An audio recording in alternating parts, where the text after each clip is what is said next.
Hola, somos el equipo 6 y en esta última etapa vamos a presentar acerca de la identificación de patrones geográficos y temporales de exposición a agua insegura y su impacto en la carga de enfermedad.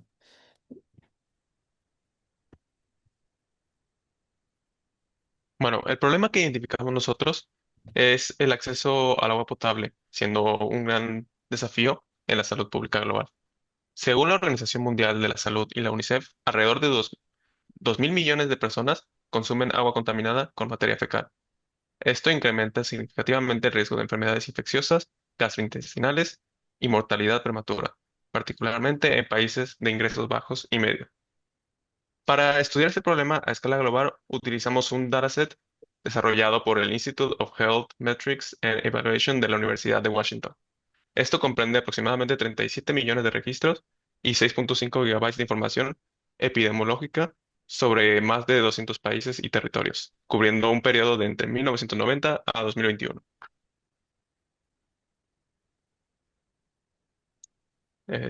Los objetivos que tenemos con este proyecto son, primero, identificar los patrones geográficos y temporales de exposición a agua insegura y su impacto en la carga de enfermedad. Segundo, construir una muestra estadísticamente representativa que corrija los sesgos estructurales del dataset original, el cual no refleja la distribución real del riesgo epidemiológico. Tercero, entrenar y comparar tres modelos de clasificación supervisada en PySpark, árboles de decisión, random forest y gradient boost trees, para discriminar niveles de exposición alto y bajo. Y por último, identificar las variables predictoras de mayor relevancia para orientar intervenciones de política pública en saneamiento.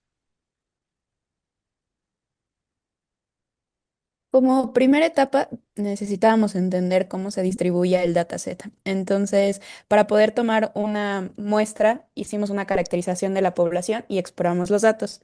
A partir de la población objetivo, sabemos que las fuentes expuestas son de distintos años, entre 1990 y 2021. Tienen una alta heterogeneidad geográfica, socioeconómica y demográfica. Para ello, definimos 6 variables de caracterización: la región geográfica, la fuente de agua, el tipo de tratamiento, el grupo de edad, sexo y año. Como pudimos observar en un análisis inicial, las proporciones no seguían la distribución del dataset original, sino la carga real de la enfermedad. Entonces, por ejemplo, África recibía el 58% de representación porque concentra el 58% de los dailies globales. Un daily es un año de vida saludable perdido. A partir del análisis exploratorio, reveló 4 hallazgos clave. El primero fue que la variable objetivo min tiene una distribución fuertemente asimétrica, una mediana de 0.005, pero la media está en 0.044. Como segundo hallazgo, existe una alta variabilidad geográfica. África subsahariana lidera, los países desarrollados muestran valores muy bajos. Y como tercero, los niños menores de 5 años y los adultos mayores son los grupos más vulnerables. Finalmente, como cuarto hallazgo, descubrimos que el tamaño poblacional no determina por sí solo el nivel de exposición, por lo que se excluyó a la hora de hacer el particionamiento. Como segunda etapa, hicimos un diseño del esquema de muestreo estratificado. En lugar de utilizar las 6 variables de caracterización que descubrimos en la etapa uno, decidió disminuirlo, ya que si las ocupábamos íbamos a generar 720 particiones con muchos estratos vacíos. Entonces restringimos el particionamiento a solo 3 variables de mayor capacidad explicativa, que fueron la región geográfica, el tipo de fuente y el tratamiento. Esto nos redujo a 36 particiones manejables: 4 regiones por 3 fuentes por 3 tratamientos. A partir del dataset original de los 37 millones de registros, aplicamos un muestreo aleatorio estratificado para obtener una muestra de trabajo de alrededor de 201.600 registros, que luego se dividieron en 80% para entrenamiento y 20% para prueba, con una estratificación por clase objetivo. La partición de mayor peso es África, con tuberías básicas y sin tratamiento, con el 29.41% de representación, lo que refleja un escenario de mayor riesgo documentado en la literatura. Para la parte de la etapa 3, que es el armado del pipeline y los modelos de Machine Learning, ya tenemos, bueno, ya he mencionado que utilizamos una división de 80-20. También cabe recalcar que para el aprendizaje supervisado se decidió o se definió una clasificación binaria. Lo que hicimos fue binarizar nuestra variable min por su mediana para así generar dos clases, high y low, que pusimos como etiquetas de 1 y 0. Después pasamos a seleccionar las métricas de calidad con las cuales evaluaremos nuestros modelos. Al final decidimos utilizar las siguientes: el área bajo la curva, el F1, el score, el accuracy, la matriz de confusión y el tiempo de entrenamiento. Dicho esto, decidimos, o sea, utilizar eh, tres modelos basados en árboles de decisión para, en los cuales utilizamos String Indexer y One Hot Encoder para las variables categóricas, Vector Assembler para concatenar todas nuestras características o sea, para concatenar todas nuestras features, las cuales con esto pudimos llegar a conocer que nuestras variables predictorias fueron región caracterización, water source, treatment, edad caracterización, sex, year ID y population. Bueno, los tres modelos basados en árboles que utilizamos fueron Decision Tree, Random Forest y Gradient Boosted Tree. Para el ajuste de nuestros hiperparámetros, lo que realizamos fue utilizar validación cruzada, bueno, el Cross Validator con un K3, o sea, los tres folds para el Param Grid Builder. Em, bueno, todos estos detalles adjuntamos en nuestro documento los notebooks y podemos pasar a la siguiente diapositiva.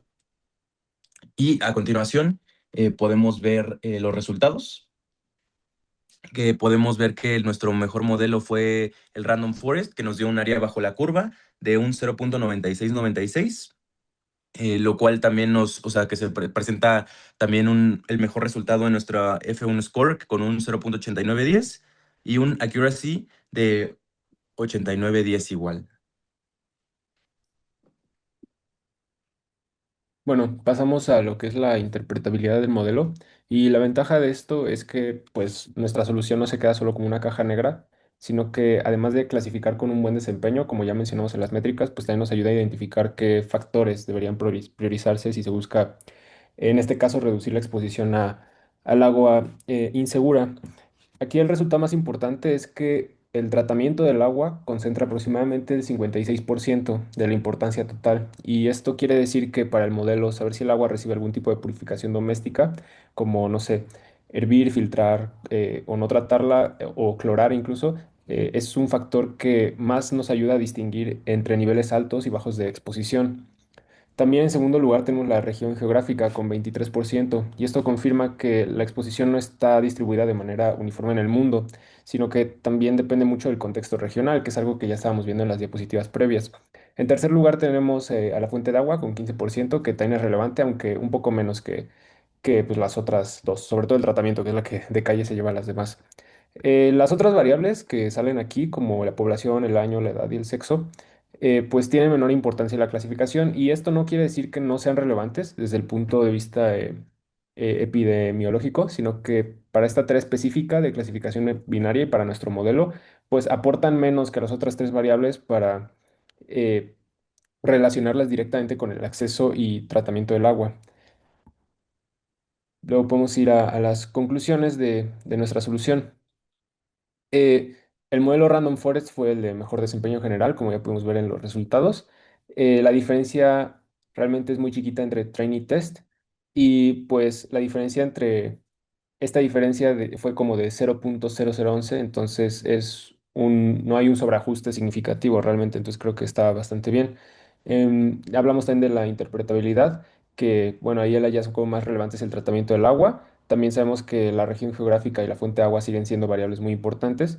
Y asimismo sabemos ahora que es el muestreo estratificado en 36 particiones que nos permitió pues representar perfiles de riesgo minoritarios y pues mantener las clases balanceadas. Y esto al final le ayuda al modelo que aprenda patrones relevantes y depender únicamente de los grupos más frecuentes del dataset.